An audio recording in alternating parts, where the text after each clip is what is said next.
Okay. Hey Vince, how are you? Hi, Douglas. How are you? Doing well, thank you. Thank you for coming on the show. I appreciate it. Let's see. I wanted to start with a couple of the anecdotes that you put on your bio. Your bio is very funny, and then we can talk about your skincare business. But tell me about the time that you spilled red wine and linguine all over Lauren Bacall. Yeah, that's always a popular story. So I actually I met her of all places at Jimmy Stewart's funeral in in the late '90s. I was working across the street in Beverly Hills at a salon location, helping with some skincare stuff, and I saw that the funeral was happening. So I kind of crashed the funeral, I guess is what I did. But I went there for respectful reasons. I really liked Jimmy Stewart, and was able to kind of sneak in. So I mean, everybody was there at the time. Lauren Bacall, as you mentioned, Ann Miller. I mean, Katherine Grayson, Kate Hepburn, Bob Hope. So I mean, all the creme de la creme of original, I call it, glory Hollywood was actually there. So on the way out, I mean, I wasn't really approaching her to to do anything from her funeral, but I just kind of complimented her on her fragrance on the way out, and she said, "Oh, thank you," and we just got started chatting a little bit and asked me what I did for a living. I said I'm a cosmetic chemist and I develop beauty products. And I have my own skincare line I'm working on, and she asked me to lunch. So we went to lunch a couple weeks later. It wasn't even that long, and it just Douglas, everything you can imagine that went wrong totally went wrong. Where I didn't have even a car at the time, so I had to take a bus to the Ivy, which is a very famous five-star restaurant in Beverly Hills that everybody knows about that lives in that area, and it was just mortifying from the very beginning. I sat down with her. She had a beautiful white suit on with a big white hat, so it couldn't be any worse. And we started off with if anyone knows the Ivy, it's kind of built like on cobblestone bricks, so the tables are a little bit rickety. The first thing I did when we got some red wine, I hit the corner of the table, I threw the wine all over her, and that was step one. She was very gracious, thank God. And then we ordered pasta, which couldn't be any worse. And then once again, the guy came and I knocked the pasta out of his hand and threw it into her lap. So it was just the whole thing was a disaster with one of the biggest celebrities in the world, in my opinion. And it was she pretty much near the end of that, just like I'm out, I'm gone, I gotta leave, I'm out, and she said she left. So I never heard from her again. So it was a one. So it was a once encounter of disaster proportions. Were you just nervous or what? I mean, obviously people would be nervous.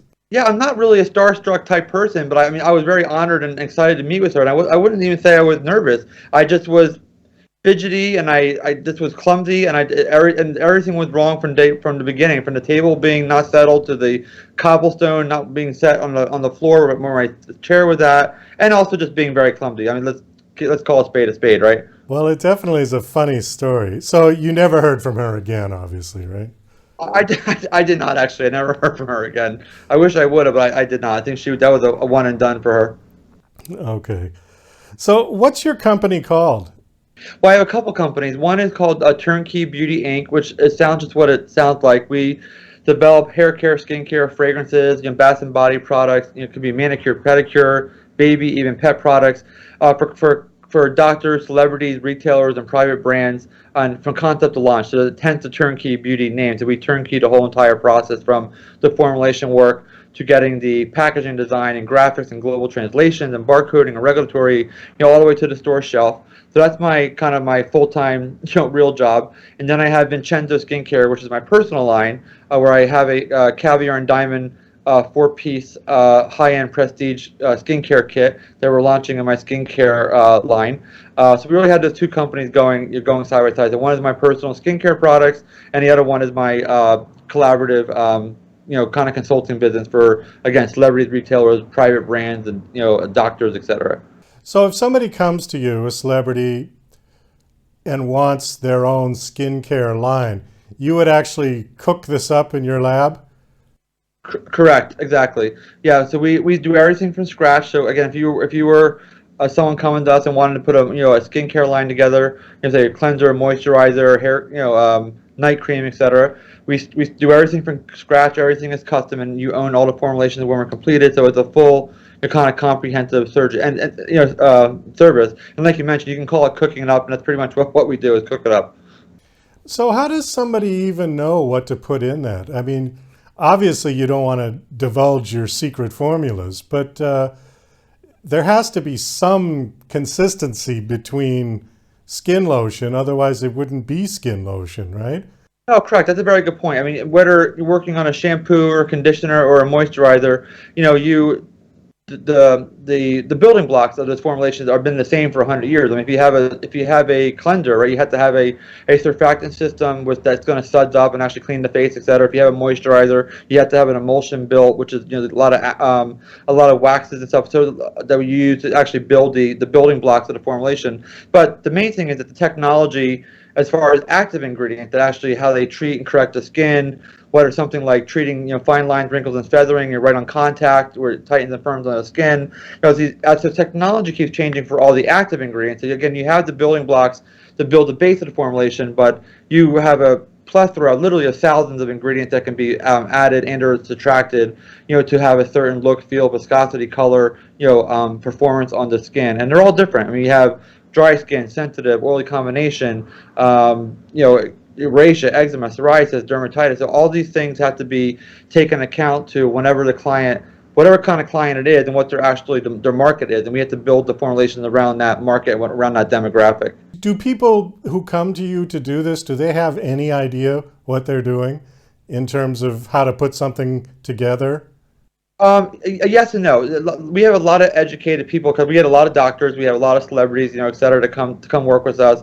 The doctors a lot of times have a good idea what they want actually in the product, but they don't really necessarily know how to put one together formulation wise. So they can say, hey, I want, I'm just making this up, but lavender, eucalyptus, you want to have, bamboo, sea buckthorn, whatever these things are going to be to do that treat the skin in certain ways. So come to us with ideas, and then we have clients that come to us and say, "Hey, Vince, we want to put a skincare line together," and really all over the map. A lot of people come in with some set ideas of what they want, and then some come that have no idea. And a lot of times that's what the celebrities they say, "Oh, we're gonna do a hair care line, for so and so. We're gonna do a fragrance for whoever," and they don't really know what they want to put into it. It's just they don't know they want one. Okay, but that's where you come in, right? You can suggest Correct. things, you can Correct. create samples for them. They can try, and then if they like it, then they go with that. Yeah. Yes, correct. So we go through many revisions. So we always would do like a first base formulation to get their kind of idea if they'd like the feel, the viscosity, the color, the odor, and kind of what direction we're going. And then they say, hey, Vince, I love it, I hate it, change this, change that. Then that's how we start going through the revision process till we get to a final formulation. And that could take anywhere between 3 to 18 months to get it all done. So it's not a short, inexpensive process. It's a long journey to get a product line created from scratch, all the way getting into the marketplace. Can you give us an idea on the cost that this would be for somebody who wanted to start this? Yeah, so for formulations, they can range anywhere between 15,000 to 30,000, depending on how involved they are and what they actually are. So like OTC drugs, which are like hair regrowths, SPFs, hand sanitizers, any kind of medical devices, like for like lubricants or any kind of vaginal products like progesterone, estrogen, wild yam product that to treat and correct PMS, menopause, sexual dysfunction in women. So you have these drugs that are higher in the price range, like $30,000 to $35,000 for those, and then you have something like you can have a basic shampoo or a moisturizer that can be 15 to 20 to 25. So it really just depends on what kind of product it is and what kind of regulatory we have to go through for the FDA to get it completed. So anywhere between 15 to 35. So it's kind of a wide range, but it depends on how involved the actual products are. What is the time frame for getting regulatory approval? Because I know for actual prescription drugs, it can be 10 years. Yeah, really for us, 18 months is the magic number. So really, we have about 3 to 4 months of R&D normally when we're doing a product, and then once the client signs off on it, then we got to go through 90 days stability testing, which that's a true 90 days, and that's where you have to test the 45C and 25C, make sure the product is stable, there's no separation, that the preservative system is working correctly, and the pH doesn't go up or down. So that's 6 months right there, and then you have to actually go then get your packaging done, and your graphics and your regulatory and all your regulatory review. So it's a long process, and it's I mean, we always tell each client normally 18 months, but a lot of times we get it out 14 months, 12, 16. It just depends on how quickly vendors can move with packaging. Like for example, our ports are backed up right now. I mean, my office happens to be right on the ocean, and I can look outside my window right now, so I'm looking in that direction. There's tankers actually parked out there to park in the Long Beach port. They've been out there for 3 weeks. So the stuff coming in from China is really backed up right now as far as packaging and componentry and boxes, that kind of stuff. So it makes the lead time a lot longer. Why is everything all backed up? Because of COVID? Yeah, for COVID, exactly. And then even there was the jackhammer, I guess you'd call it, jackknife in the Panama Canal a couple weeks ago, where a tanker blocked out the Panama Canal, so all the tankers got backed up there, coming from the Atlantic Ocean, and then and from China. They're also with the COVID and trying to get everything out. So everything kind of got here in Long Beach at the same time, and nobody can actually dock. So it's been a really bad, and that goes for, I mean, everything coming from China is delayed right now. So whether it's electronics or again stuff for beauty products or packaging or stuffed animals or whatever it could be, it's all backed up. So how did you get involved in this? Because this is kind of a niche specific type business.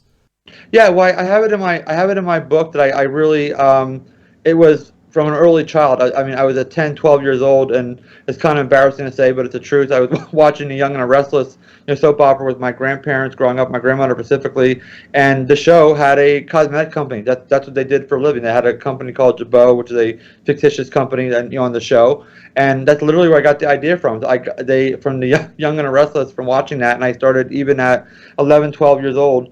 I was making products in my sister's easy bake oven, like pretend, and and using essential oils and stuff.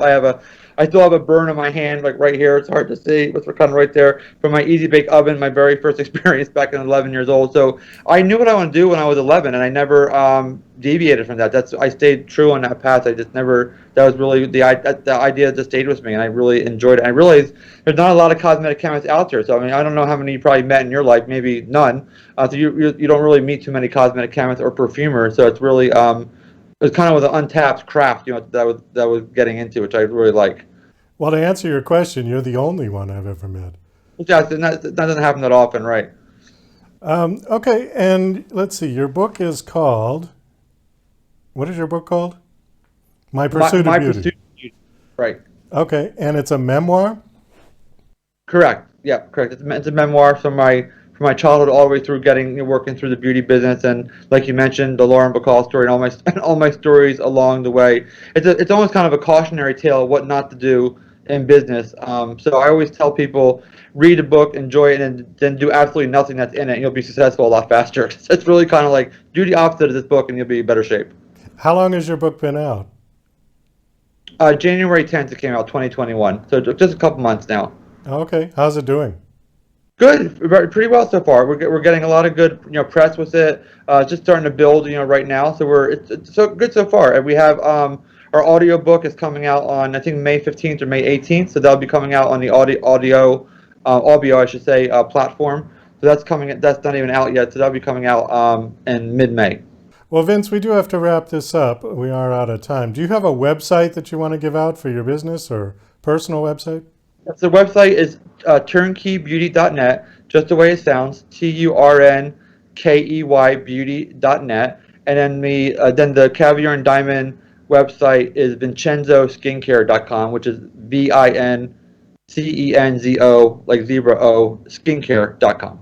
That's my product line is at. Okay, great. Well, thanks so much for coming on the show and sharing. It was nice meeting you. Nice talking to you. Thank you for your time. I really appreciate it. And thank you for having me.